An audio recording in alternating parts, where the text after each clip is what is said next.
dari Rapi yaitu untuk selalu memonitor untuk Obri, obrolan ringan. Dalam rangka HUT Rapi yang 40, kita akan berbincang-bincang dengan anggota Rapi yang bernama Mbah Jolodong. Para sobri, jangan lupa klik subscribe, like, dan komennya. Ditunggu ya.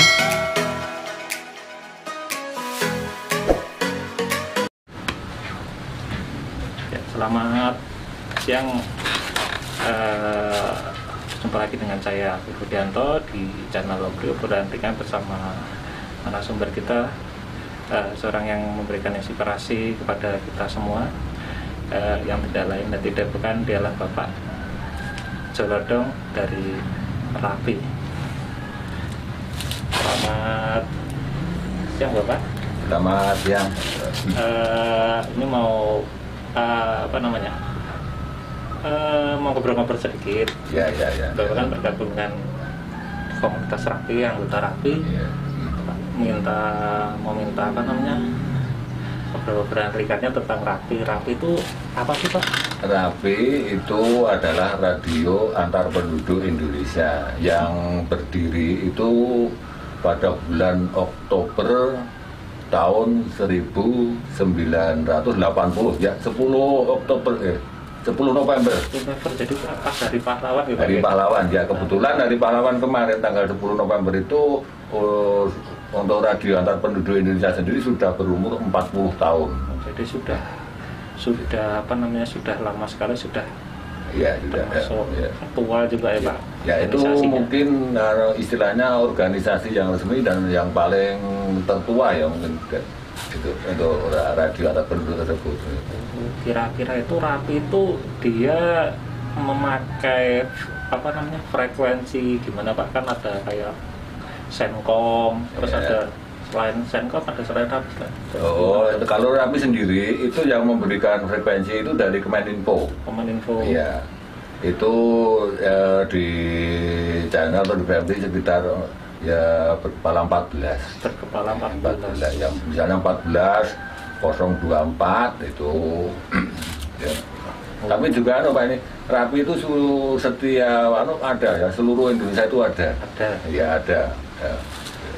Jadi untuk Rapi itu nanti mungkin tiap wilayah diwakilkan berapa orang Pak? Untuk wilayah itu tergantung minat untuk para ya misalnya yang mana menjadi anggota Rapi itu juga. Tapi sekarang itu bahkan sudah per kecamatan sudah ada, per desa pun sudah ada. Ya. Kalau di desa Sri Gading ini ada berapa Pak? Desa Sri Gading ini sementara itu ada 4 ya. Itu siapa aja Pak? Saya sendiri ya. Sama anak saya juga Mas Gareng di Celep. Yang satu itu sudah agak lupa ya saya. Ya sekitar ada 4 ya Sri Gading. Ada 4. Terus itu untuk jadi anggota Rapi syarat-syaratnya apa aja Pak? Untuk pertama dulu itu mau menjadi anggota Rapi syaratnya itu pas foto ukuran 34 itu 5 lembar, fotokopi KTP 5 lembar, juga nanti metre. Ya. Kalau dulu itu masih beberapa tahun yang lalu itu masih pakai SKCK. Ya. Namun untuk sekarang, karena sekarang itu sistemnya untuk mendaftar Rapi itu online. Ya, tapi juga lewat untuk sekretariat masing-masing, misalnya kecamatan, nanti langsung dinaikkan ke kabupaten. Kabupaten. Ya. Jadi untuk Rapi itu pertama harus mungkin ada surat dari bawah, dari mungkin RT atau Dukuh, kecamatan juga? Enggak, pokoknya syarat masuk itu pertama fotokopi KTP, terus nanti mengisi formulir, terus nanti juga ada 1 metre untuk perjanjian, terus itu nanti administrasi. Kalau sekarang kan online Pak, online itu ada webnya apa Pak webnya? Webnya itu di Rapi, saya kurang ya, kalau webnya itu ada di Rapi. Kurang itu Pak. Iya. Dan sekarang itu pembayaran itu langsung lewat rekening.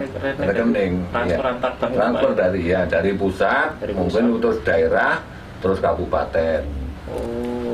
Kira-kira itu untuk proses habis daftar nanti ada tes-tesnya nggak Pak? Kalau di Rapi sendiri nggak ada tes. Karena sifatnya itu kita itu untuk mempermudah calon yang mau menjadi anggota rapi dan tidak merepotkan. Misalnya warawiri ke sana harus ke bank, harus ke sekretariat. Enggak. Sekarang di Bantul sendiri khususnya untuk wilayah Sanden itu saya sendiri. Jadi dipermudah Pak untuk proses pendaftarannya atau perekrutannya, jadi orang yang mau mengabdikan diri jadi relawan itu lebih mudah ya Pak? Ya lebih mudah, jadi tidak mereka misalnya menjadi seorang pejabat itu kan tugasnya kan, tapi sekarang kumpulkan ini aja syaratnya udah, nanti langsung daftar. Sekarang itu kalau secara online, sekarang itu mendaftar lewat online ke pusat itu mungkin 2-3 hari sudah mendapat izin atau 10-28 lah istilahnya. Itu sudah dipakai, sudah resmi. Oh, jadi juga sudah dapat kartu. Iya, kartu KTA juga seperti yang ditempel di itu loh. Di atas pintu. Atas pintu. Itu kan ya itu namanya eble, itu kan mengetahui di sini udah ada izin. Terus nanti kalau sudah itu keluar, nanti juga ada tagihan lewat email masing-masing calon. Oh, masing calon. Ya, itu kan nanti langsung segera untuk melunasi yang daerah dan kabupaten. Nanti kalau udah dapat, misalnya udah dapat tagihan terus melakukan transaksi, terus nanti proses berikutnya langsung ke kabupaten atau? Ya nanti langsung lewat sekretariat. Itu bisa. Kalaupun tidak bisa, kalau itu nanti penyetoran lewat BNI juga bisa, lewat BRI juga bisa. Namun untuk calon yang mau menjadi anggota itu harus menyerahkan tanda bukti penyetoran untuk administrasi untuk menindaklanjuti. Oh, menindaklanjuti. Ya, jadi ada bukti dari misalnya dari BRI, saya sudah pasok ke rekening ini, nanti ada surat bukti langsung dikumpulkan ke sekretariat. Berarti dia sekarang itu berarti sudah melunasi. Sudah melunasi. Terus nanti kalau udah terdaftar, sudah jadi anggota rapi yang resmi, nanti kan dapat ID tuh Pak. ID itu. Ya ID card. ID sama ID di HP itu loh Pak. Jadi kayak apa namanya? ID ya di Kolsan itu. Kolsan ya itu, Kolsan itu 1028 lah kalau bahasa dari rapi melalui time code itu 1028 kan gitu kan. Jadi nanti misalnya yang manggil manggil saya langsung pakai itu untuk 1028 tersebut. Misalnya saya kan sering kali dari daerah, ya mungkin dari daerah provinsi itu manggil, sekarang saya panggil Juliet Solo 12 Juliet Golep yang berada di pos pantau Segoro Kidul, terutama di stasiun radio 12 Solo Delta Cali. Oh, Delta Cali. Solo Delta Cali itu ada pos pantau dari Rapi, itu yang berada di itu untuk mantau pantai selatan yang ada di pantai Gua Cemara. Oh, Gua Cemara. Jadi untuk apa namanya untuk tempat yang pemantauan itu Gua Cemara Pak. Selain Gua Cemara mana Pak atau daerah? Di Kretek juga ada. Namun di Kretek itu kan istilahnya itu belum dikasih stasiun. Belum dikasih stasiun. Iya, karena untuk distrik itu satu. Karena dulu itu kan ada aturan. Bantul, Rapi Kabupaten Bantul, dan nanti ada frekuensi untuk distrik. Distrik itu misalnya distrik 6 ya, di sini itu meliputi Kecamatan Kretek, Bambang Lipuro, Sanden, Pandak, dan Kerendakan. Itu dikatakanlah dari Rapi Bantul itu distrik 6. Nah itu mungkin nanti akan dikembangkan lagi, insya Allah itu per kecamatan besok ada. Per kecamatan ada. Jadi untuk apa namanya Kolsan itu per kecamatan sudah punya apa namanya ID sendiri-sendiri juga Pak, untuk pemanggilan kepada sesama anggota rapi. Ini kebetulan kemarin dari teman-teman dari Multi Gading itu juga antusias sekali untuk menjadi anggota rapi. Karena kemarin saya sudah mendaftar ke saya itu sudah 7 orang. Ya. Juga saya jelaskan ini untuk menjadi calon anggota rapi itu sendiri itu ada relawan ya. Relawan tidak ya istilahnya itu tidak minta imbalan 1% pun ya. Terutama rapi sendiri itu apa ya istilahnya dari itu kan cuma sifatnya itu informasi dan komunikasi. Iya. Jadi itu bisa memberi informasi sekecil apapun kejadian di sekitar, misalnya dari desa Srigading, misalnya di pantai selatan ada laut, itu adalah kewajiban untuk memberi informasi. Jadi siapapun yang ada di TKP wajib memberikan informasi kepada sesama anggota RAPI ya Pak? Lewat frekuensi. Namun yang penting itu untuk informasi itu, kalau mau diinformasikan itu sudah harus A1 semuanya identik, misalnya ada laka yang jelas, lengkap, itu baru ya, baru untuk diinformasikan. Kalau belum, itu cuma ini sementara, ada ini, nah itu tidak apa-apa. Jadi untuk di RAPI itu kira-kira untuk tata bahasa, tata tertib dalam penggunaan radio HT itu gimana Pak? Ya, misalnya kalau yang sudah fase dengan 10 code atau kode 10 itu pakai untuk sandi-sandi biasanya. Misalnya anggota yang baru itu ya yang penting mengucapkan salam. Ya, salam itu dari untuk organisasi RAPI itu misalnya ya teriring salam 51 55. 5155. Ya, itu ya bahasa dari RAPI sendiri. Bahasa dari RAPI sendiri. Jadi RAPI itu punya bahasa tersendiri Pak. Misalkan kalau di Senkom atau di Polri, TNI kan punya bahasa masing-masing. Ya ada tersendiri, itu adanya masing-masing. Karena untuk di RAPI sendiri ya memang itu ada panggilan Juliet Solo. Nah itu Juliet Solo itu ya sekarang akan terutama di Yogyakarta sendiri itu adalah untuk dari Region 12. Region 12. Ya. Jadi Region 12 itu kalau di Banten juga termasuk Region 12. Region 12, nah, itu daerah istimewa Yogyakarta itu Region 12. Nanti Region 13 itu Jawa Tengah.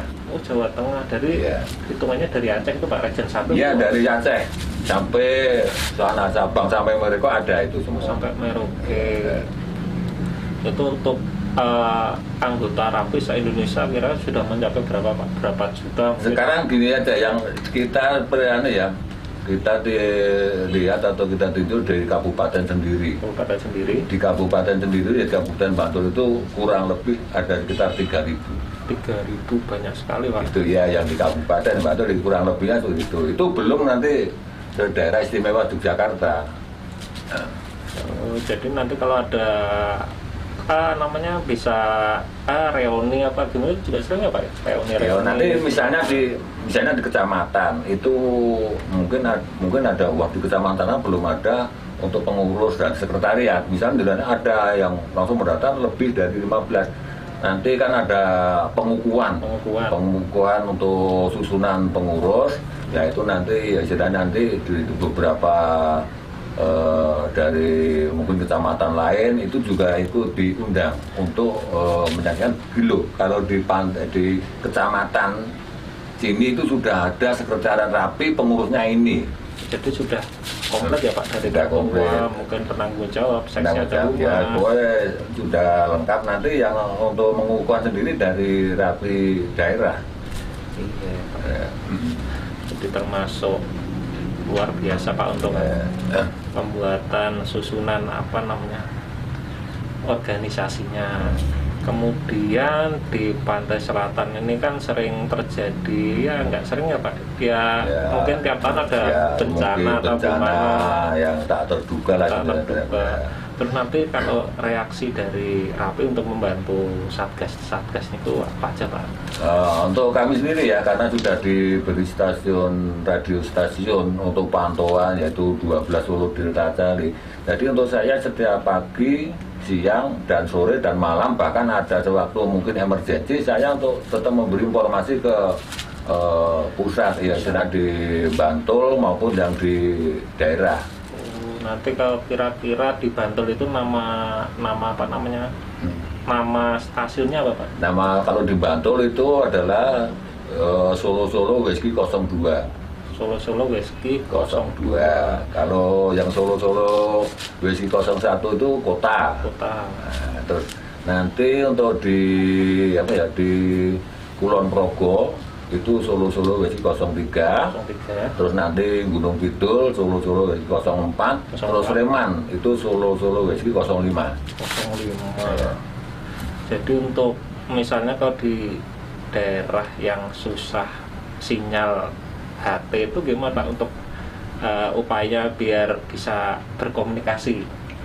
Sekarang pancar ulang ya itu adalah repeater pancar ulang sekarang kan sudah di mana-mana itu ada. Ya. Apalagi untuk dari Rapi sendiri itu ada yang nasional. Dari Sabang sampai Merauke itu sama.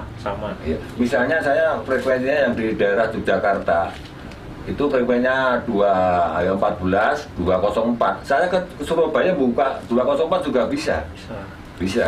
Jadi daya tampung maksimal dari Sabang sampai Merauke bisa sampai berapa Pak itu? Ya itu jauh ya. Saya sendiri yang di Pantai Selatan ini ya, yang saya itu pernah untuk juga berkomunikasi dari Pangkalambun, Kalimantan, juga dari Madiun, itu juga Malang juga bisa. Ya. Kalau untuk di Gua Cemara itu tiap hari kan sering mengadakan himbauan Pak. Yeah. Kemudian untuk biar himbauan itu bisa lebih terdengar itu nanti mungkin bisa penambahan apa lagi Pak? Penambahan anggota, penambahan? Ya sebetulnya ya kalau penambahan anggota itu karena ya ini mungkin ya karena untuk di Sanden Timur Gading itu akan mungkin bisa untuk membantu. Yang penting ya karena itu saya sendiri itu ya istilahnya relawan. Itu kan datangnya ke pos itu tidak dari pagi-pagi tidak ya kadang-kadang seperti itu. Itu pertama untuk mencukupkan untuk kerjaan di rumah. Baru ke pos. Ya misalnya ada ya yang terjadi kemarin yang di Pantai Gua Cemara itu 7 orang itu kebetulan alhamdulillah saya di sana. Sebetulnya di Polda sendiri sudah itu dibentuk struktur kan itu ada juga dari seksi dari keamanan. Itu saya juga dulu berpesan sebelum saya datang maupun tim saya datang mohon untuk keamanan dari Poldarwes itu untuk mengamankan di pantai karena dulu, Pak, ya dicukupkan dulu karena apa pengunjung itu tidak harus datanya jam sekian itu enggak. Kadang-kadang jam 4 itu sudah ada yang datang yang dari jarak jauh. Jadi untuk mungkin bisa lebih bagusnya kalau ada tim guide itu gimana Pak, tim guide? Nah itu kan untuk lebih majunya untuk objek wisata itu harusnya ada guide, tim guide itu. Apalagi untuk masalah untuk tempat kuliner itu juga kalau ada guide juga bagus Pak. Ya misalnya baru sampai di terminal Gua Cemara langsung guide itu ke sana Pak kalau mau makan Pak nanti ini saya book kalau nanti di pantai seperti itu Pak. Jadi langsung dibimbing ya Pak? Langsung dibimbing, diarahkan, itu kan ya istilahnya itu tidak memaksa. Tapi kan kalau ada seperti itu, berarti di sini ada pelayanan seperti ini. Itu bisa jadi nilai plus pada suatu tempat wisata Pak ya? Ya itu sudah mungkin nanti untuk wisatawan yang lain sudah tahu ya, kalau di sana misalnya kita mau ke musola nanti juga disejarahkan, mau kuliner yang ini sudah ada yang ngasih tahu. Kalau untuk sekarang ini kan yang lagi marak-marak kan di JJLS tuh Pak tiap malam. Ya malam Sabtu, malam Minggu dan malam Senin. Kan heboh sekali Pak namanya layang-layang. Itu kira-kira gimana Pak ya untuk antisipasi kita khususnya dalam ya biar selamat semua Pak.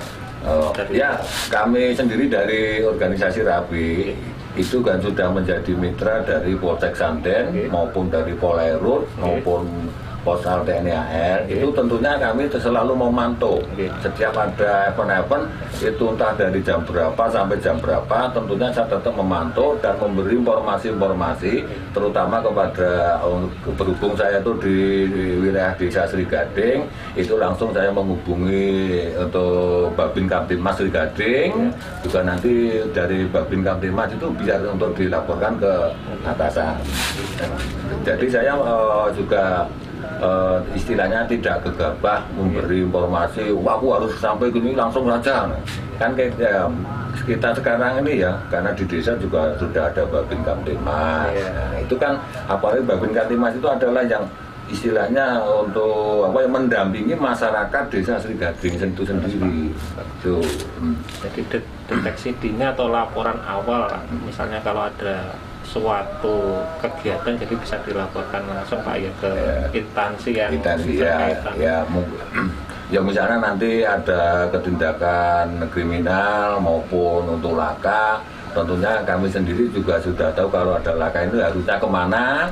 Ya terutama untuk saya juga menghubungi untuk polsek terlebih dahulu. Juga nanti misalnya ada tindakan kriminal, tentunya saya juga di polsek sudah tahu yang misalnya yang menangani dari kriminal ini, itu saya sudah tahu ini yang saya harusnya bagian ini itu sudah. Ya. Kalau bagian lalu lintas atau misalnya ada narkoba sendiri kan juga ada, itu bagian-bagian sendiri. Nanti bagian yang membutuhkan penjagaan nanti dari unit Sabara. Unit Sabara itu juga. Ya karena itu sama saya sendiri ya, karena ya istilah saya itu tidak berarti suudon itu enggak. Karena dari Polsek Sandan sendiri saya juga sudah dipercaya, ya terutama untuk pantauan di wilayah khususnya di Kecamatan Sanden lah katakanlah. Terutama yang sekarang yang baru marak beberapa bulan ini yaitu di JLS, layang-layang. Namun kami juga tetap memantau juga untuk memberi saran, himbauan tetap mematuhi protokol kesehatan. Juga setiap hari misalnya ada apa, tetap saya juga tidak lupa untuk memberi informasi walaupun aman, saya pun juga memberi informasi kepada Kantip Babinmas Desa Srigading. Jadi untuk kedepannya dari jajaran itu nanti situasinya itu mau gimana lagi Pak? Apa mungkin bisa lebih melebar lagi untuk situasi layang-layang apa gimana lagi juga? Gimana? Belum tahu juga sih Pak. Ya, ya kemungkinan ya untuk musim layang-layang di JLS kemungkinan ya untuk prediksi saya kalau mungkin untuk musim hujan itu sudah tiba, itu mungkin akan berkurang dan akhirnya tidak ada ya, mungkin tidak ada ya, mungkin saja ya, ini karena cuma prediksi ya, karena kelihatan sekarang itu tidak seramai dari yang awal-awal. Iya, itu pun saya juga tanya kepada orang yang membawa ton ini, yang siapa yang nyuruh, enggak ada Pak, saya itu senang-senang. Ya. Buat meningkatkan input terus buat ya, itu hiburan dalam masa pandemi COVID ya, tentang kabupaten ini juga kami menyarankan untuk terutama untuk memakai masker itu pengunjung maupun pedagang ya, bahkan juga dibantu dari Karang Taruna Dusun Baros untuk wilayah Kretek itu pernah untuk bagi-bagi masker. Karena untuk ya itulah untuk istilahnya itu hiburan yang gratis. Dan itu pun tidak ada yang mengundang, itu secara istilah bahasanya secara tiba-tiba. Kalau secara gelombang mak betundu itu loh, ada ono bakul kau udah teko layangan oke. Nah seperti itu. Tapi yang penting ya tetap untuk kami yang saya khawatirkan pertama kali dulu ya setelah itu akan timbul klaster-klaster baru di klaster JLS mau klaster layangan. Ya alhamdulillah ya sekarang sudah ya menginjak 1 bulan lebih, alhamdulillah itu belum ada istilahnya. Memang dari awal dulu memang ada ditertibkan dari Satpol PP juga dari yang lain-lainnya. Namun kan ya masyarakat itu istilahnya beberapa bulan dikepang di rumah saja. Jadi jenuh ya Pak ya? Ya jenuh, di rumah saja cuma dikasih masker. Kita itu istilahnya apa ya, menghidupi keluarga. Itu kalau kita di rumah saja ya tidak mungkin. Iya Pak, jadi juga butuh hiburan, juga ya, butuh hiburan, butuh mata pencarian juga ya Pak. Ya kan misalnya di rumah saja 1 bulan, nanti malah imun dalam tubuh itu melemah. Ya, karena mungkin stres. Ya stres, ditambah stres kan itu kebutuhan semakin habis ya, misalnya persediaan habis. Nanti kalau imunitas di dalam tubuh kita lemah, itu mudah terkena virus yang disebut virus apa itu corona apa yang lain itu loh. Jadi, yang sekarang baru ngetren itu kan. Jadi mungkin bukan hanya virus corona aja yang nyerang Pak, virus lainnya kan virus kanker. Ya virus kanker, virus kelaparan. Ya itulah ya untuk gimana ya, tentunya itu masyarakat itu sebetulnya sudah paham dengan himbauan dari pemerintah. Namun pemerintah itu sendiri gimana? Apa dikatakan sekarang saya itu malah ada kata-kata baru corona itu kon ora sekolah, kon ora oleh metu saka omah, kon ora ngopo-ngopo, kon ora oleh ngaji. Nah, seperti itu apakah seperti ini corona itu? Apa sedemikian mengerikan ya. Ya Tapi kalau dalam saya tuh mengikuti berita-berita, terutama untuk orang-orang pintar, saya mengamati dan meresapi gitu. Ini untuk corona itu apakah betul-betul ada atau ya cuma ya istilahnya apalah? Apa cuma gimana ya? Kiasan atau ya saya prediksi dulu ya, saya itu teringat itu malah yang itu TBC. TBC itu malah yang meninggal itu malah lebih banyak dari yang kena corona ini. Tapi kok sepaniknya corona itu sampai tidak boleh sekolah, tidak boleh keluar rumah, tidak boleh berkerumun. Nah itu loh. Apa mungkin karena terlalu majunya media sosial? Ya mungkin ya sekarang yang zamannya ya milenial, ya itu teknologi. Misalnya ada sekarang di saya jangan ke pantai selatan ya, karena pantai selatan itu ada yang menunggu langsung di-share. Nah itu pada takut. Iya. Jadi malah pada nggak jadi. Jadi nggak jadi berwisata itu. Ya memang ada segi positifnya juga untuk media sekarang ini ya. Media sosial itu ada segi positifnya, tetapi juga ada segi negatifnya. Tergantung kita yang menggunakan. Iya Pak, awalnya juga dengan bijak. Ya kita itu, saya sendiri ya dari Rapi sendiri itu misalnya ada berita-berita itu saya itu menyikapi secara dewasa iki berita sekumpulan sekosopo ya. Yang bertanggung jawab siapa? Soalnya kalau udah disebar-sebar itu susah Pak untuk melacaknya. Ya memang sekarang anak-anak sekarang ya, terutama yang sekarang baru ngetren itu medsos. Ibaratnya kalau sudah ada di medsos, ibaratnya kita itu makan jagung itu tidak dikunyah, langsung ditelen. Nah itulah akibatnya apa? Akibatnya kelelegen. Kalau di informasi ya itu akhirnya membuat resah masyarakat. Iya Pak, jadi harus dengan bijak menggunakan medsos ya itu. Apalagi semakin dewasa, pokoknya lebih teliti dan cermat. Apalagi untuk dari radio antar penduduk Indonesia ini sudah berumur 40 tahun. Kami juga ditekan kita itu harus menyikapi sesuatu apapun harus menyikapi secara dewasa dan juga tidak usah terburu-buru. Jadi harus disaring sampai ya pokoknya nanti kan dicari sumbernya di mana, apakah ini betul, apakah ini ada kadang-kadang yang nge-share dulu itu pas ikan paus itu sudah beberapa tahun lalu di-share kembali lah, itu kan kurang pas ya. Apalagi kalau ada orang kecelakaan nanti diberitakan di medsos kan dia dibegal. Nah, ini sekarang untuk ya di Rapi sendiri memang itu ya. Di Rapi sendiri misalnya di perjalanan menemui ada laka lantas. Itu misalnya korban sampai MD. Itu tidak diperbolehkan untuk menyebarkan gambar. Jadi ada kayak etika dalam bermedsos. Etika dalam dari Rapi sendiri tidak boleh menyebarkan gambar. Kalau untuk pribadi silakan nanti untuk budi atau laporan itu tidak apa-apa. Tapi misalnya di grup tidak boleh. Ya, nanti itu karena ada yang dikhawatirkan ada nanti kan keluarga mungkin ya itu nanti menambah trauma. Juga untuk Rapi sendiri itu kan fokusnya di informasi dan komunikasi ya. Sewaktu ada kejadian yang darurat misalnya mau menolong orang yang di sungai pun akan dilakukan kalaupun itu dalam darurat. Tapi yang difokuskan dari Rapi sendiri itu adalah informasi dan komunikasi. Jadi nanti bisa memberitahu kepada instansi ya, terutama untuk yang berkewajiban siapa, terutama untuk warga sekitar dulu, juga untuk rekan-rekan Rapi bahwa di sini tuh terjadi ini.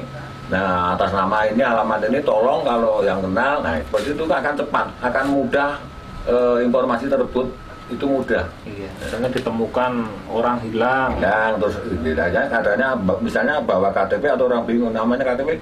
Misalnya saya menemukan orang KTP-nya Madiun, langsung saya tolong ini di-share ke Madiun. Ini saya temukan untuk di sini keadaan orang ini gini-gini dan lain sebagainya. Oh, kira-kira udah ada itu belum Pak media sosial kayak WA atau itu nanti untuk kirim gambar? WA itu di Rapi sendiri sudah ada grup.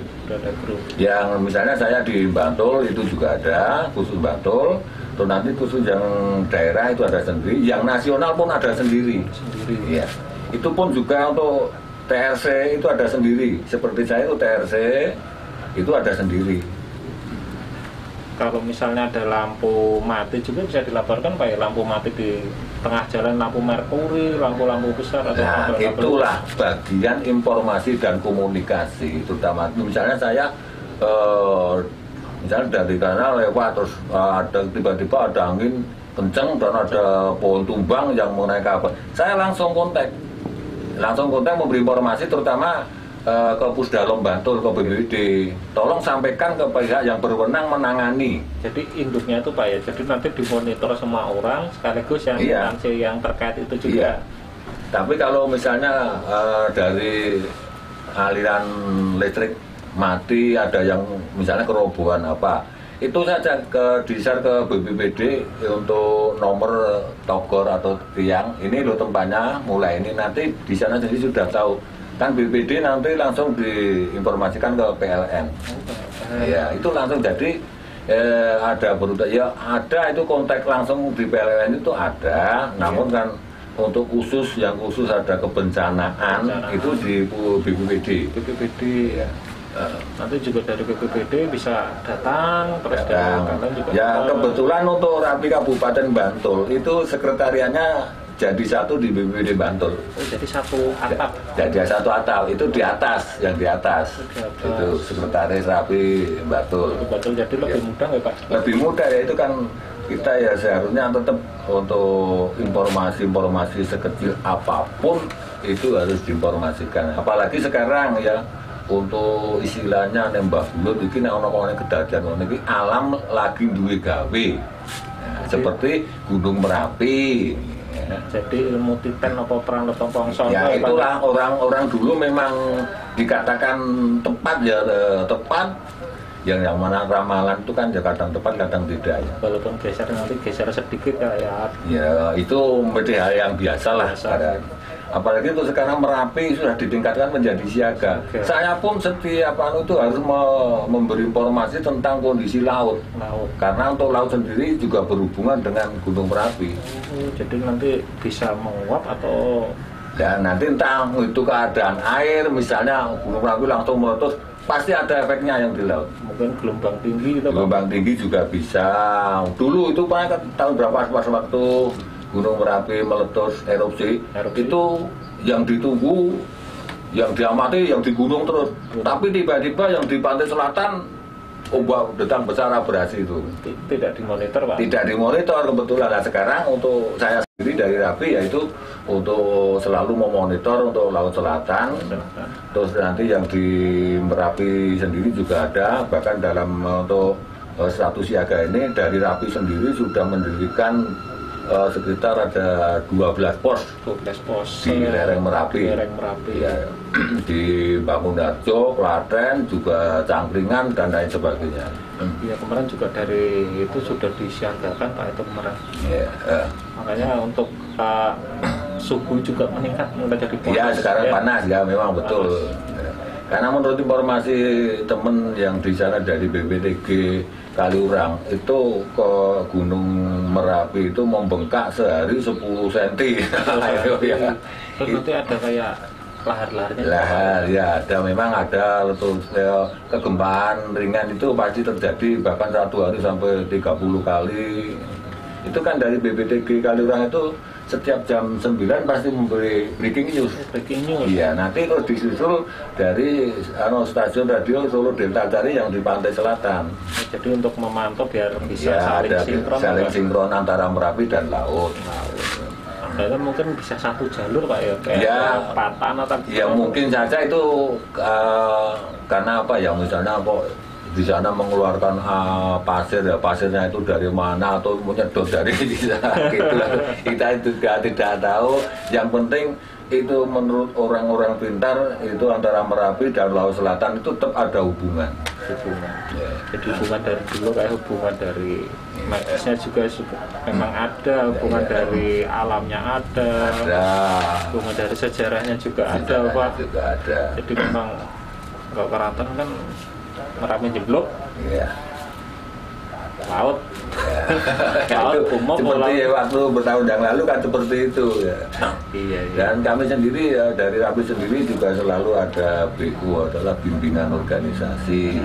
Juga yang kami mendapat pengalaman-pengalaman tentang mungkin ada tindakan kriminal, juga tentang laka, itu berkat bimbingan dari Babin Kamtimas, Polsek Santen maupun dari beliau Bapak Kapolsek, dan untuk anak buah itu selalu mendampingi dan selalu pasti berdampingan.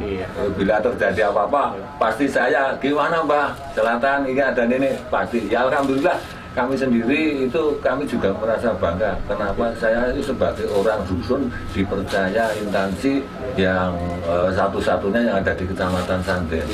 Bersinergi gitu. Ya bersinergi ya kadang-kadang itu saya mungkin 1 minggu atau 2 minggu sekali juga silaturahmi nanti ya untuk menambah wawasan kami. Kemarin silaturahmi juga. Ya alhamdulillah kemarin itu ya istilahnya nggak saya rencana. Kebetulan saya dari rumah teman kok sudah sampai di Kalimundu itu terdengar dandur, saya langsung ke sini ya, kebetulan langsung silaturahmi. Ya memang tanggapan sendiri ya seperti itu ya, dari Polsek Santen juga personil pasti dengan saya itu sudah akrab ya. Tapi keakraban itu tersebut kami kadang-kadang itu ya apa ya, sering keterlaluan ya. Mungkin ya keterlaluan itu karena kebiasaan ya, misalnya dari personel yang sudah biasa akrab itu gimana botong ini ya seperti itu. Ya itu karena suatu untuk itu malah lebih mengakrabkan antara kita sedulur ya itu pokoknya sedulur ono mana sedulur salah wase lah. Tapi kalau kita ke Polsek Pak ini itu malah rasa keakraban itu kurang gitu kayak gimana kiko apa gimana ya istilahnya kiko apa emuh terus besok lagi terus mau silaturahmi gitu wah aku jadi aku ini aku gini kalau saya juga langsung Pak nanti tanggapan juga seperti biasalah tapi ya tetap kami dari Rapi sendiri tetap menjaga untuk nama organisasi sendiri ya. Istilahnya guyon-guyon itu memang perlu kalau pas ketemu untuk yang di Polsek maupun Pak Kapolsek maupun Pak Babin dan Kanit Babin maupun Kanit Intel itu sudah akrab sekali ya. Di sana saya sudah dikenal lah. Bisa mencarikan suasana ya, misalnya di Polsek baru ada kurang fresh, terus tiba-tiba Jolotong datang untuk memberi hiburan hanya guyon waton, akhirnya imun meningkat. Corona hilang, ya itulah ya, karena dari ya katakanlah dari dulu ya, polisi itu dari rakyat untuk rakyat lah. Seperti itu ya. Dari rakyat untuk rakyat, kemudian bekerja untuk rakyat, untuk rakyat. Jadi karena saya sendiri itu ya istilahnya juga merasa merasa senang dan bahagia. Karena apa? Ya setiap ya mungkin 1 bulan sekali dari Babin Kamtibmas yang di Desa Srigading itu juga silaturahmi ke Padepokan Kajuludungan. Ini saya namanya Padepokan ya jalan. Itu alhamdulillah. Itu mungkin untuk bagi kami dan keluarga itu ya cuma berterima kasih sekali. Wong atase Jolodong wong desa ke omahe Padepokane kaya ngono ting blangkrik kok. Ya mungkin itu ada istilahnya itu ada kesinambungan rasa katresnan lah antara untuk Babin Kamtibmas dengan warga. Jalanan saking kulino Mbak. Ya, jalan saka kulino itu juga tapi jalan orang mergo saka kulino juga ada. Tak kenal maka tak sayang Mbak. Ya mungkin itu mungkin sekarang itu lebih sayang dulu terkenalnya belakangan gitu. Ya mungkin nanti apabila Bapak Babin Kamtibmas dari Polsek Santen ini apabila sudah sampai misal di kantor ya titip salam kepada Bapak Kanit Babin Kamtibmas Pak Bambang itu orangnya juga lucu lah. Juga untuk yang lain-lainnya menyenangkan pokoknya ya. Pokoknya yang di Kanacana itu pokoknya istilah iki melumpuk ning kumpul-kumpul ning ora. Ya seadanya. Nggih, pepatah mbiyen. Ya. Apa pepatah mbiyen niku nama. Yang penting yang Kan sama nggak kumpul, Mbak. ya, yang penting kalau saya ke sana itu ya istilahnya enggak seperti itu. Yang penting itu kami juga bisa bertukar pikiran, bertukar pengalaman, dan saya sendiri mendapat ilmu mungkin semakin bertambah. Misalnya di desa saya ya, di desa ada orang antara keluarga yang sini dan keluarga ada yang bertengkar, ya istilah saya juga bisa meredam atau menangani, bisa membereskan. Itu kan berkat bimbingan dari Babin Kamtibmas itu sendiri. Jadi saya diberi ini, katanya ini kalau ada orang ini tolong ini dulu. Itu mungkin suatu pengalaman yang tak ternilai bagi saya. Nanti siap membackup, Mbak, sepenuhnya. Ya, pokoknya ya besok kapan-kapan silakan, misalnya dari siapapun, mungkin dari Polsek Santen mau ke Padepokan Jaludong, itu dengan senang hati. Terus pokoknya di sini ngobrol nganggur, ya. Bertukar pengalaman, bertukar pikiran. Ya pokoknya di sini itu istilah tidak ada istilah resmi. Ya yang penting di sini itu guyon maton, tapi guyonnya itu matonnya itu maton yang mengarah ke positif. Mengarah positif, membangun, ya, membangun menjadi yang lebih baik, ya, kan, Mbak? Mungkin kinerja saya yang di sana itu kamu kurang gini, Bang. Ya, saya kan bisa merubah. Jadi bisa lebih open minded, pikiran terbuka, tambah ya lebih baik kita ya sebagai, ya itu tadi katakan ya, Pak Puri itu dari rakyat untuk rakyat. Nah kita harus terbuka. Ya. Karena kita dipilih dari rakyat, Mbak. Ya, dipilih dari rakyat, digaji juga dari rakyat. Nah, saling ngerayain, Mbak. Ya itu makanya kami juga apa ya istilahnya juga bangga, ya apalagi dari pihak Polsek sendiri itu setiap ada kejadian apa, misalnya ada berita ini selalu merespon, ya langsung ditindaklanjuti, kecuali ini orang laporan kadang-kadang menyalahkan rasa lapor rapopo dirampung dia, ya itu tindakan yang keliru. Nanti bila terjadi lebih besar lagi, ya. Nanti pada mungkin bingung, Mbah, bisa ini gimana kok solusinya. Nah itu makanya saya itu walaupun kejadian-kejadian yang terutama di objek wisata itu memang saya itu kadang-kadang ditekan ojo lapor wae, tapi saya tetap berusaha karena saya sendiri dari radio ataupun Indonesia itu untuk komunikasi dan informasi, pemberitahuan lah. Punya kode etik dari radio untuk melaporkan. Ya itulah. Ya kode etik itu harus bertanggung jawab dan jujur. Ya, sekian dari saya dan Bapak Jolodong. Ini adalah kisah inspiratif dari Bapak Jolodong, anggota Rapi yang bertugas di pantai selatan dari Depok sampai Gua Cemara. Jangan lupa klik subscribe, like, dan komennya untuk membangun channel yang lebih baik dan bermanfaat lagi. Ya, saya undur diri dan Bapak Jolodong undur diri. Assalamualaikum warahmatullahi wabarakatuh. It's another day, eyes on my display. You say we need a change and I feel that you mean it. You mean it. But you're so right, we're losing track of time, buying things online and it's not like we need them. We don't need